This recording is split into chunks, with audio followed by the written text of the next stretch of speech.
కృపామయ TV వీక్షకులందరికీ క్రీస్తు పేరిట శుభాలు వందనాలు తెలియజేస్తున్నానండి. బైబిల్ గ్రంథం అంతటిని కూడా ప్రతి ఒక్క ప్రాముఖ్యమైన విషయాన్ని దేవునికి నచ్చేలా, ఆయన మెచ్చేలా, అందరికీ పనికొచ్చేలా ప్రకటించే ఉద్దేశమే ప్రయత్నపడుతూ ఉన్నాం. గత 3.5 సంవత్సరాల నుండి ప్రయత్నపడుతూ ఉంటే బైబిల్లో ఉన్న 66 పుస్తకాలలో ఈ 7 పుస్తకాలు మాత్రమే ఇంతవరకు మేము చెప్పగలిగాం, కవర్ చేయగలిగాం. అంత కష్టం, అంత లోతైన విషయాలు బైబిల్లో ఉన్నాయి. అన్ని ప్రాముఖ్యమైన విషయాలు ఉన్నాయని అర్థం. ఈ రోజున బైబిల్లో ఉన్నటువంటి 66 పుస్తకాలలో 8వ పుస్తకమైనటువంటి రూతు గ్రంథమును మొదలు పెట్టబోతున్నాం. ఈ రూతు గ్రంథమును గురించి చాలా క్లుప్తమైనటువంటి వివరణ మీకు ఇచ్చే ప్రయత్నం చేస్తాను. ఈ రూతు గ్రంథం అనేది 8వ పుస్తకంగా ఉన్నది. 4 అధ్యాయాలు ఉన్నాయి, 85 వచనాలు ఉన్నాయి. ఈ గ్రంథాన్ని ఎవరు రాశారో కూడా ఎవరికి తెలియదు. అయితే బైబిల్ స్కాలర్స్ యొక్క అభిప్రాయం ప్రకారము ఈ గ్రంథాన్ని రాసినటువంటి రచయిత సమూయేలు గారని చెప్తారు. అది వారి యొక్క అభిప్రాయం మాత్రమే.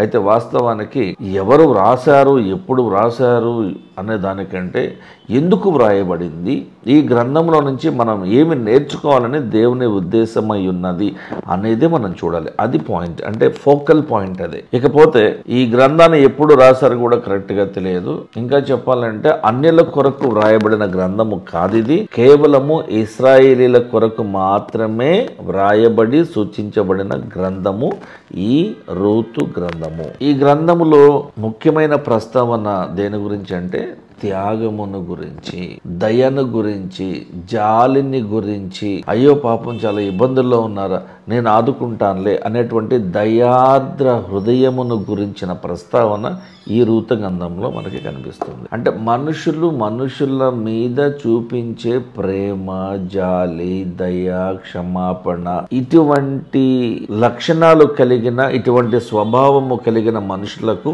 మీరు ఇంకా బ్రతికున్నప్పుడే మీకు ప్రతిఫలం ఇవ్వబడుతుంది అని ఈ గ్రంథం ద్వారా మనకి తేట తెల్లమవుతుంది. ఒక మాటలో చెప్పాలంటే విధేయతకు ప్రతిఫలమే ఆశీర్వాదము. ఆశీర్వాదము పొందాలి అంటే మీరు విధేయత చూపించవలసిందే. అవిధేయత శాపమును తీసుకొస్తుంది, విధేయత ఆశీర్వాదమును పరిచయం చేస్తుందని గుర్తుపెట్టుకోండి. నోరు మంచిదైతే ఊరు మంచిదవుతుంది అన్నట్టు రూతు తన చక్కని ప్రవర్తనతో, తన మంచి విధేయతతో, తన పొందికైనటువంటి మాటలతో ఆమె తన జీవితాన్ని బాగు చేసుకోగలిగింది. మాట బాగుండాలి, మాట్లాడడంలో కూడా పద్ధతి ఉండాలి. ఈ పద్ధతి, ఈ విధేయత రూతు జీవితాన్ని బాగు చేసింది అనడంలో అతిశయోక్తి లేదండి. సో ఈ రూతు గ్రంథం అంతా కూడా మెయిన్ ఫోకల్ పాయింట్ ఏంటంటే ఈ రూతు అనేటువంటి ఒక స్త్రీ. ఈమె ఎవరు, ఏ దేశమునకు చెందినటువంటి స్త్రీ, ఎవరిని పెళ్లి చేసుకున్నది, ఆమెకు జరిగినటువంటి అన్యాయం ఏంటి,